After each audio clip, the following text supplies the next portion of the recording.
This video was brought to you by NordVPN. On Tuesday, China's National Bureau of Statistics announced that in 2022, China's population fell by 850,000 people, the first time the Chinese population has declined in 60 years.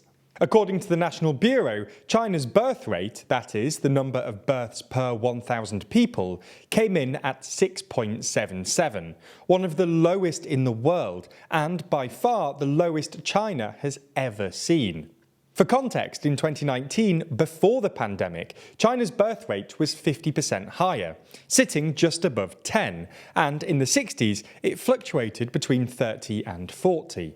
Less than 10 million people were born in 2022, the lowest since records began, and an astonishing figure for a country of over 1 billion people. Now, none of this is new. China has been struggling with a slow-burning demographic crisis for some time now. Nonetheless, these numbers are worse than most people expected, and it's significant that the Chinese authorities have admitted something which they've previously been pretty defensive about. So, in this video, we're going to take a look at China's ongoing demographic crisis, whether it's really as bad as the media is making it out to be, and what the CCP can do about it.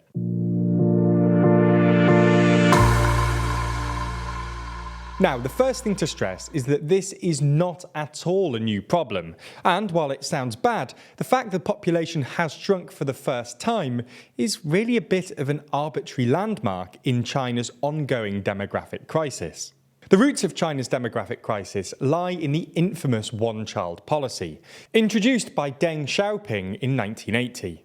At the time, the CCP were worried that the rapid expansion of the Chinese population would put a strain on the country's resources, but by the 2000s it had become clear that the policy had been too effective for its own good.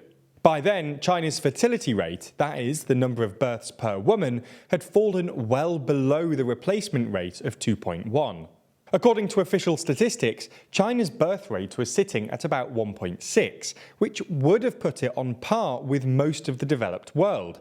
But analysts suspected the Chinese authorities were overstating the birth rate for political reasons, and a 2010 census implied that it was actually just 1.2. A 2016 survey by the Chinese State Statistics Bureau put it even lower, at 1.05, which would have been the lowest in the world. China's working age population, defined as 15 to 59, has been shrinking since 2011, and the Financial Times reported that, according to leaked census data, China's population was actually already shrinking in 2020. This is something the CCP have been getting increasingly het up about, because low fertility rate put a strain on a country's economy. Low fertility rates mean a smaller and, importantly, an older population. This means that there will be less people of working age relative to pensioners, which means a smaller economically productive population sustaining a relatively larger non-productive population. This means two things. One, a smaller economy overall because you've got fewer working-age people, and two, a higher tax burden on those young people that are working. This is because, assuming you want to maintain your current quality of public services, you need to make sure you're getting the same amount of tax per capita.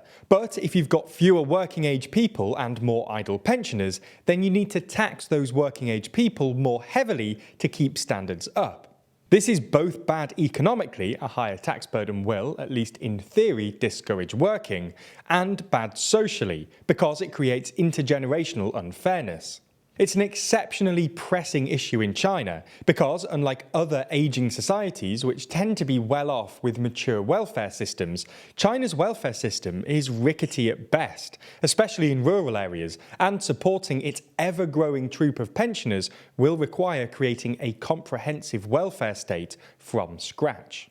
This is why the CCP have introduced a range of so-called pro-natalist policies in the last couple of years, which aim to increase the fertility rate. In October 2015, they scrapped the one-child policy in favour of a new two-child policy, and in May 2021, that became a new three-child policy. Maternity leave has been expanded in certain provinces, and the CCP's attempts to deflate the housing sector last year was at least partly motivated by a desire to make life more affordable for families. Unfortunately for the CCP, Tuesday's data shows that these efforts really haven't helped.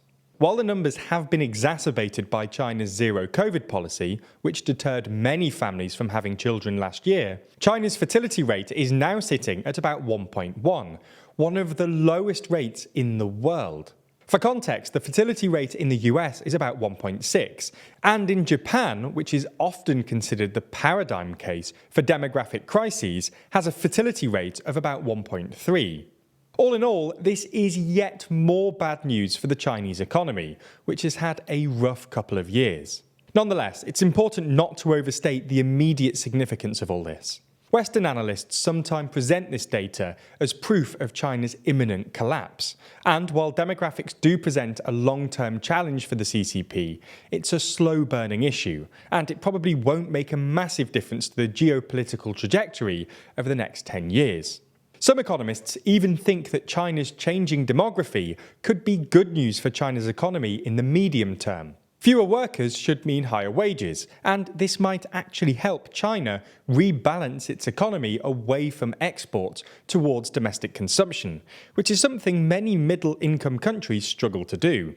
As things stand, domestic consumption makes up about a third of China's total GDP, one of the lowest percentages in the world.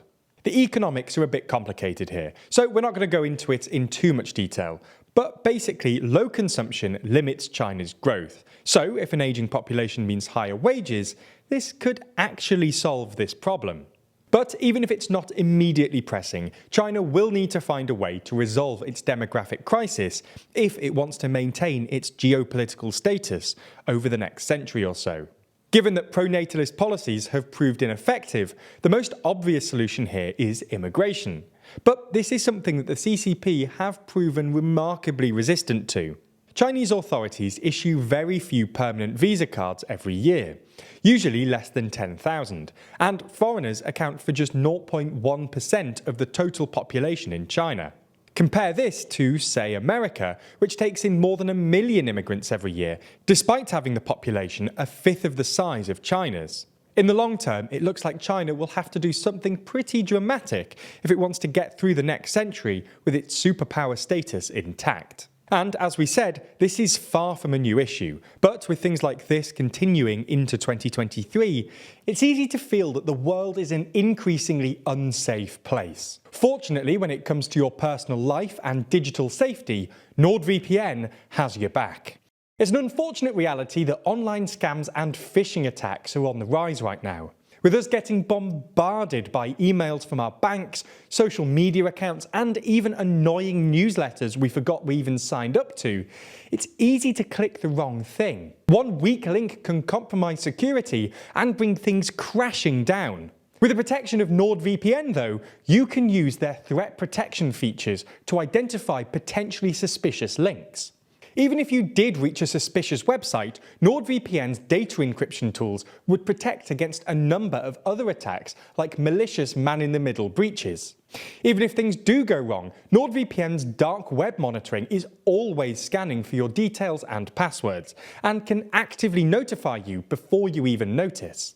It's easy to think that it won't happen to you, or that you won't be fooled, but these scams are pretty subtle, and when we see even massive firms falling for it, it's worth protecting yourself as much as you can. So click the link in the description or go to nordvpn.com/TLDR to get a huge discount on their 2-year plan, and with their 30-day money-back guarantee, you've got nothing to lose. Thanks for your support, and make sure to click the link in the description.